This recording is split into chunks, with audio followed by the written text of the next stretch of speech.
Olá, caros alunos, vamos iniciar mais um encontro com a história. Então, a gente vai abrir nosso livro didático, né, com esse primeiro tema, que a gente vai falar um pouco sobre a história e o historiador, né? Qual é o sentido da história? Qual é o porquê da observação e da investigação do historiador? Então, a gente vai entender, né, esse percurso, como está relacionado esses dois termos, né?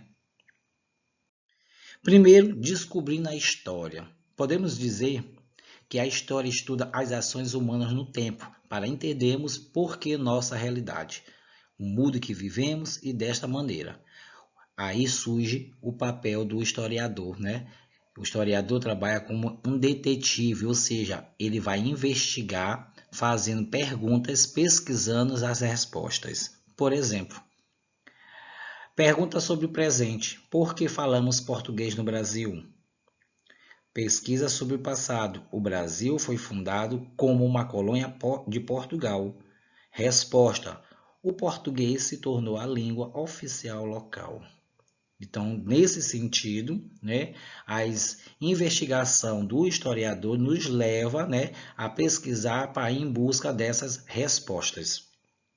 Com tudo isso, para o historiador, o tempo é um elemento fundamental, gente. Desde os tempos mais antigos, os seres humanos percebiam a passagem do tempo, observando a natureza. Dia, noite, época das chuvas e das secas, o crescimento das plantas e as fases da lua.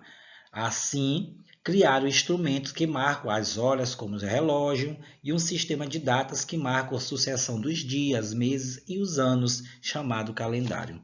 Então, desde o início, né, esse tipo de instrumentos era utilizado para favorecer a pesquisa, né, que aí levando assim, o historiador em busca da investigação e das certas respostas. A escrita da história, gente. No século XIX, os historiadores acreditavam que havia uma única verdade sobre o passado, em que seu trabalho era reproduzi-la em seus textos. Hoje em dia, acredita-se que não existe apenas um retrato da história, mais diferentes interpretações sobre ela e é feitas, né, com base nos documentos disponíveis para a pesquisa, gente. Então, a pesquisa é para isso, para a gente chegar, né, em uma certa respostas, né, buscando assim validar, né, o que queremos realmente de pesquisa, ou seja, validar as perguntas, né, que estão relacionadas àqueles objetos. Por exemplo, a história analisa os documentos e dentro dessa análise dos documentos levamos a interpretação A e a interpretação B. Nessa interpretação A podemos nos colocar eu falei anteriormente para vocês que no século XIX os historiadores acreditavam que havia uma única verdade no passado, né? E aí o papel deles era reproduzir esses textos. Já na interpretação B, hoje em dia acredita que se existe apenas um retrato da história, mais diferentes interpretações sobre ela, e feita com base em documentos disponíveis para pesquisa, ou seja, uma análise desses documentos que nos leva a pesquisar esses fatos, que é importante. Então, tudo isso está disponível para que a gente possa buscar essas informações, né, e chegar em um ponto consenso, ou seja, em uma certa resposta. Tudo isso é o papel do historiador, ele faz para definir, né, essa questão desde o início dessa verdade, né, absoluta. Mas para isso ele tem de pesquisar para chegar a essa verdade absoluta. Tipo de fontes históricas, né? A partir do momento que os documentos e as fontes ou fontes históricas são pistas do que ocorreu no passado, para construir uma narrativa sobre um determinado período, é necessário que o pesquisador analise diferentes fontes e, a partir delas, faça uma interpretação dos fatos históricos. As fontes históricas são documentos, gente, e elas estão subdivididas em materiais, que são livros, cartas, fotografias, pinturas, documentos oficiais, monumentos, ferramentas, etc. E imateriais. Essas imateriais são coisas que não é palpável, como música, lendas, dança, crenças, línguas, costumes, relatos orais de memórias e etc. Essas fontes históricas imateriais são aquelas que a gente não consegue poupar, mas existe. Como a música você não pega, mas ouve. As lendas são contos que a gente fala. Danças são aquelas que a gente utiliza o corpo, ritmos. Crenças são aquelas coisas, são os dogmas que nós utilizamos para buscar realmente certo sentido na comunidade, ou seja, uma interação, né, da social perante realmente da questão da religião. As línguas, costumes, relatos orais. Então, essas coisas são fontes imateriais que não são poupáveis. Diferente das materiais que a gente consegue pegar, né? Pegar e poupar, como livros, cartas, fotografia, pinturas, documentos oficiais, monumentos e ferramentas.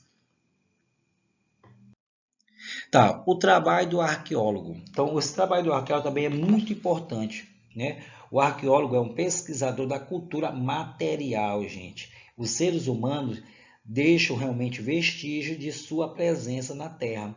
Armas, utensílios domésticos, moradias, sinais de fogueiras, cemitérios, escultura e muitos outros artefatos que oferecem pista sobre o modo de vida daquele grupo humano que habitava determinado local. Que a partir daí, esse que é o trabalho do arqueólogo. Com essas fontes encontradas, esses vestígios, né, que ele vai conseguir identificar aquele povo que viveu, né, naquelas terras. Né? Então, os vestígios deixados por antigas sociedades compõem sua cultura material. Esses vestígios são encontrados nos chamados sítios arqueológicos, gente. Então, isso aí é chamado sítio arqueológico. E os arqueólogos utilizam diferentes áreas de conhecimento para tentar estabelecer o que esses objetos podem dizer sobre o modo de vida de tais grupos humanos. Exemplo de vestígio de uma cultura material, como acabei de falar para vocês: armas, utensílios domésticos, moradia, sinais de fogueira, cemitério, escultura e instrumentos. Esses são alguns exemplos de vestígios deixados, né, por alguma sociedade do passado, para que os arqueólogos, com isso, ele pode identificar, né, e encontrar pistas que vai levar, né, o povo ou os povos que habitavam, né, naquele momento, naquela época.